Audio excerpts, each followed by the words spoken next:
live. I'm experimenting with this new format this month, so stay with me to see how it goes.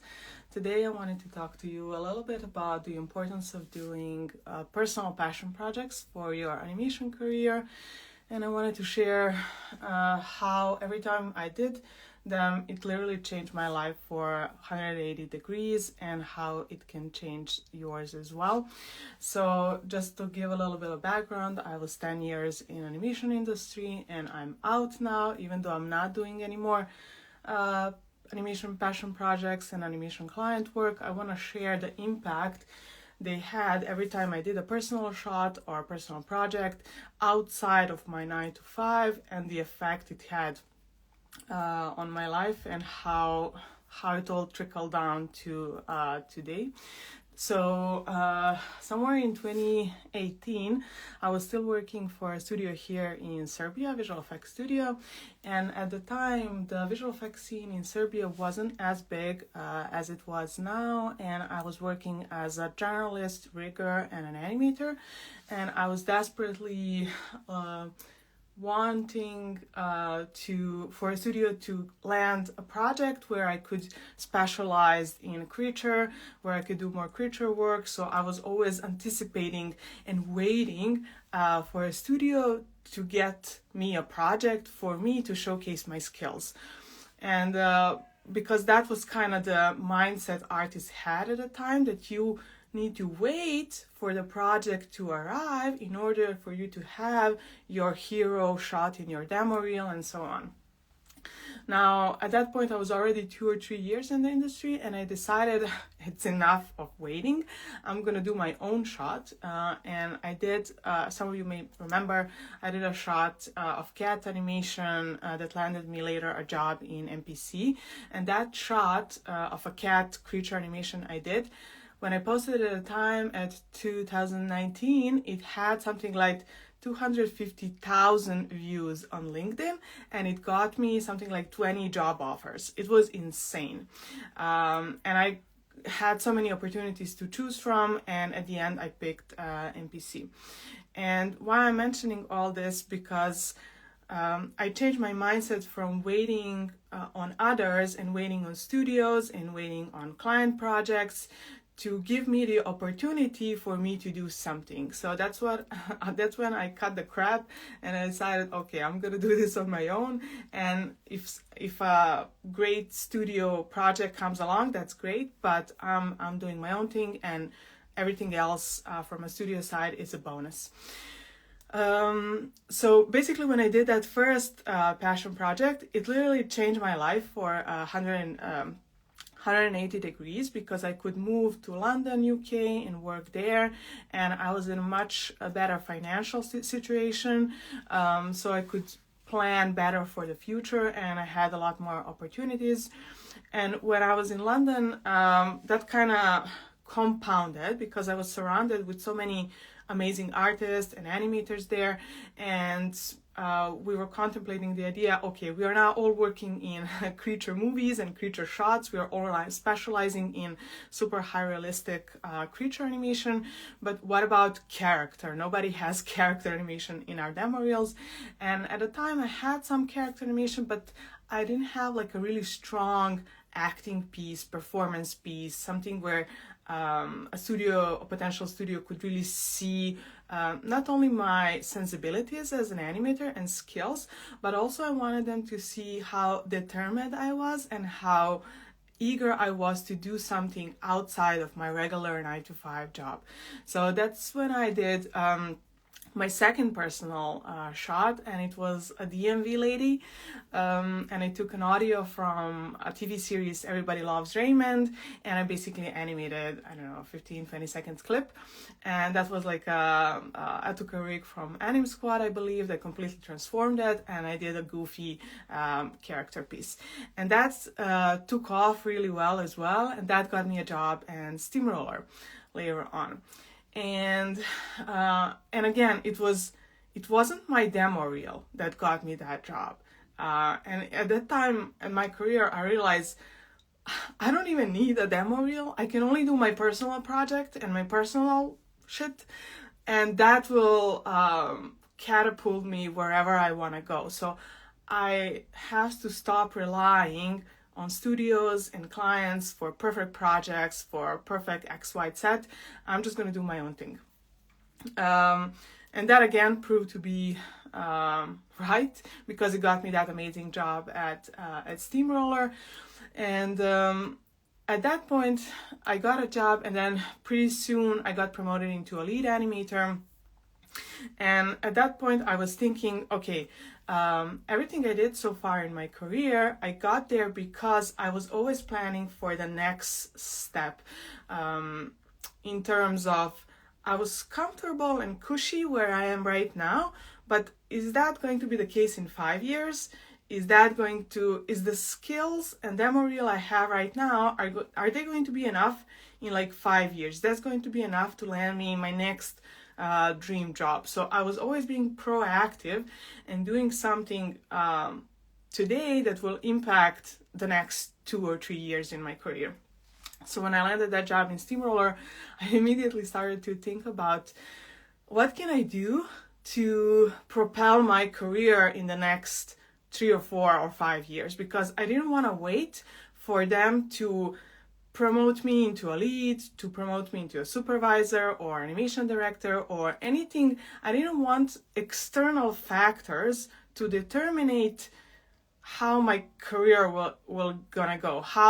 So to me that was always mind-boggling, and I always wanted to have something to exchange in terms of my short film. That's how I started working on my short film. And one of the reasons why I started working on it, because at a time I thought, okay, if I can prove to my studio that I can manage a team and that we can produce a high quality animation and we can get the funding and all of that, then I might qualify. That might be like a metric of exchange for them promoting me to a supervisor's role. That was kind of my thinking 5 years ago or so. Of course, that's completely changed since then, and yeah, so that completely changed because along that journey of making my short film, I forgo so many of my own personal transformations, and I stopped wanting that supervisor's role, and I started wanting something of my own and to be more independent. And that's how basically I ended up here starting my own small business outside of the animation industry, which again, I use that personal project, that short film, that by the way, it's gonna come out now in June, July, hopefully. But yeah, I use that short film basically as a vehicle to do something for my life and for my career later on. If I were to wait for a perfect project to come in for me to, I don't know, showcase my skills as a lead or a supervisor, or to grow enough in their eyes for them to see me as valuable enough, that to me always was, I don't want to wait for anyone to see something in me that I can already see today. And I want to encourage you to think in similar fashion and stop relying or complaining on external factors, especially in today's industry climate, where we have so many layoffs. AI is changing the demographic of animation industry, and you can complain and rely and kind of be affected by all these external factors, but you can also decide that you are the one who makes decisions, and you are the one who is responsible for your own future. So yeah, every time I did a personal project, it literally changed my life for 180. When I did that cat animation, it got me a job at MPC, my dream city, my dream job, my dream everything. That DMV lady I did got me a job at Steamroller, amazing studio, amazing team, amazing projects. And I was also very I was also very financially stable at the time. Because of that, I could invest so much money in my own personal project as well. And because all that compounded, I used the last stage, that last personal project, my short film, to form my own small business now and basically live fully off of that. And that basically created a whole new life for me where I don't have to work 9 to 5 anymore. I get to choose what type of creative projects I get to work on, people I get to work on, how much money I get to earn, when do I go to vacation, when do I get to work. So I like that freedom, and I like that personal projects enabled me that while doing my 9 to 5. And I also want to share that another reason why I was doing all of them is because every time when I would start one, I was always prompted by some sort of negative emotion as well, in terms of either resentment or bitterness, or those two are usually going in combo. And when I did my first shot, I was really resentful that Serbia, the country where I'm from right now, doesn't have a strong visual effects scene. We don't have big fancy projects where I can animate 2 months on a creature shot and have amazing demo reel. I was very frustrated that I was such a small country that I needed a visa to go and work somewhere, that I don't have the same opportunities as some of the artists from Canada, US, Europe have.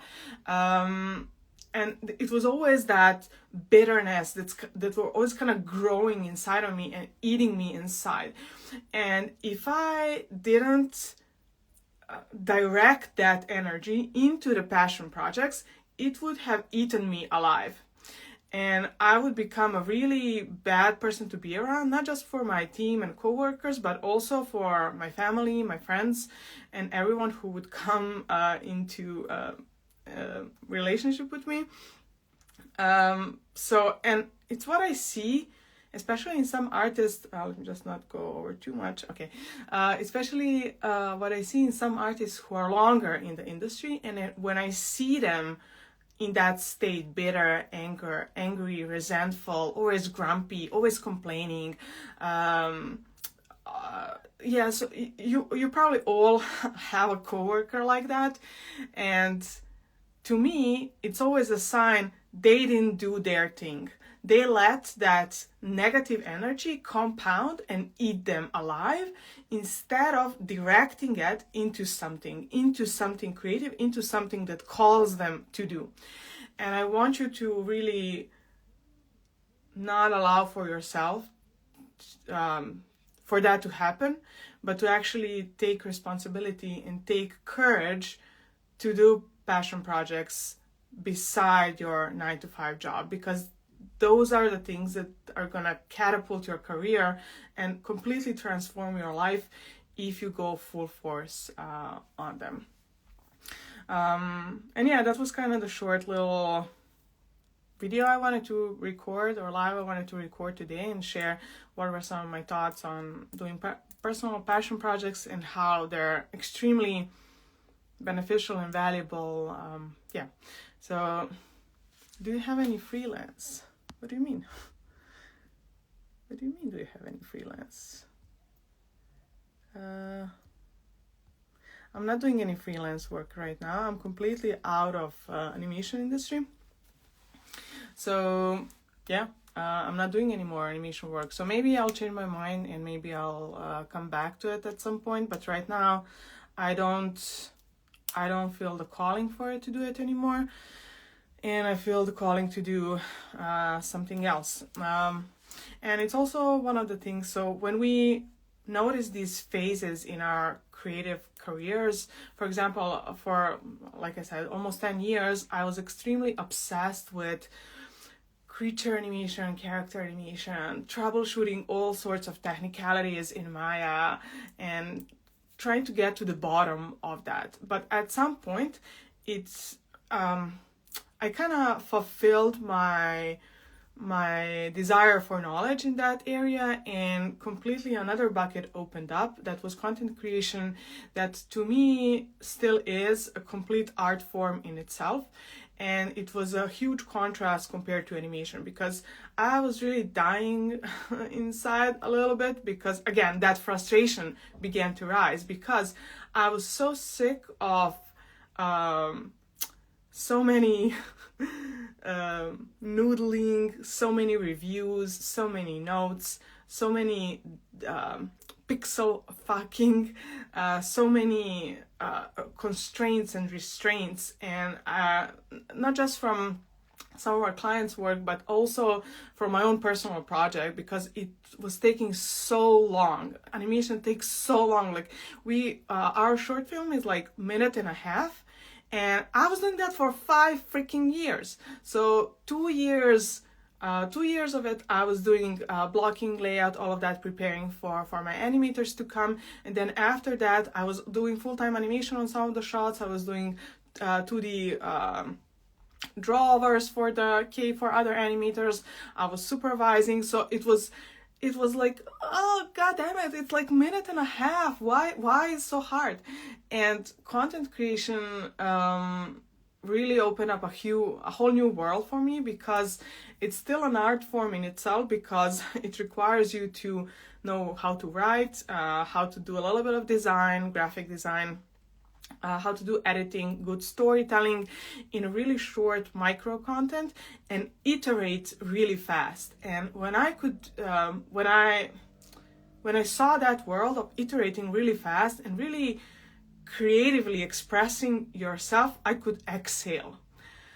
And I finally felt like an artist again. Like I could create something without everything being so over noodled to death, and where I could just post a freaking bad post and it would flop and nobody would see it, but I was like, oh, that feels so good.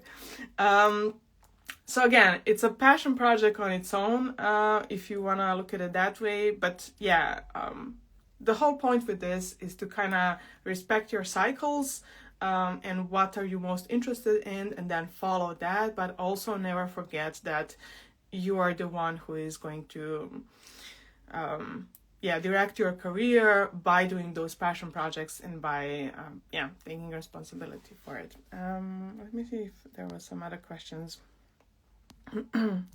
here.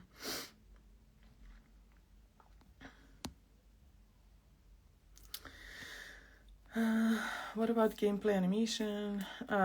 Is it better than VFX? Is it easy to work?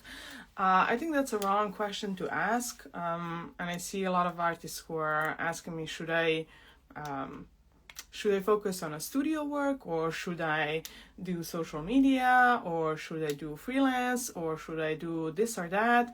And the question is neither and both, because it depends from you. So if you are feeling determined to go into that direction, you will go into that, and you will do no matter it takes, because it's going to be worth it for you.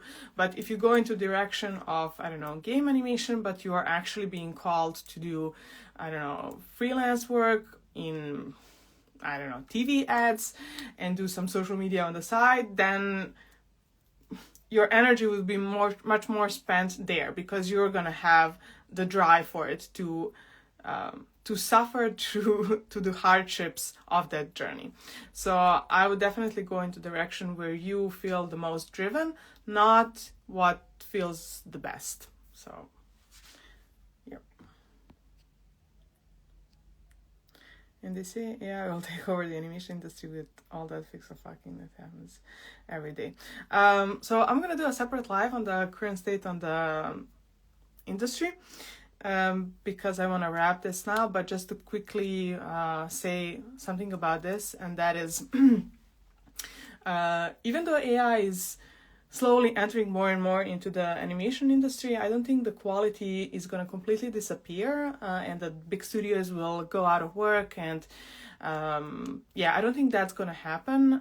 It's definitely going to be a demand for it, but I do see that whole field shrinking. and it's becoming more scarce. And when something is scarce, that means there are less people working on it and tighter budgets, and you have lesser teams. So if in the past you had 20 leads on a project, now you only might have 5 leads. And if you had 100 juniors, now you might only have 50 juniors. So that pool of artists who are staying in that super, super high quality AAA niche, they're going to have to become so much better and better craftsmen in their craft, because the competition is so high to get there. Why? Because the audience are basically dictating a completely different demand. They want more raw, entertaining footage and content rather than super high quality and polished.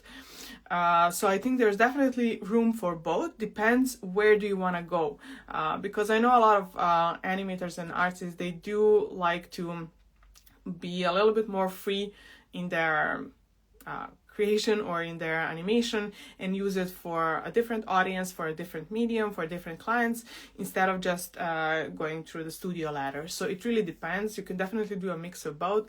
Like I've seen a lot of animators use AI as a rendering engine, so there's that as well, where you can animate something really quickly and use AI to replace your lighting, texture, compositing artist. So it can definitely save you time there.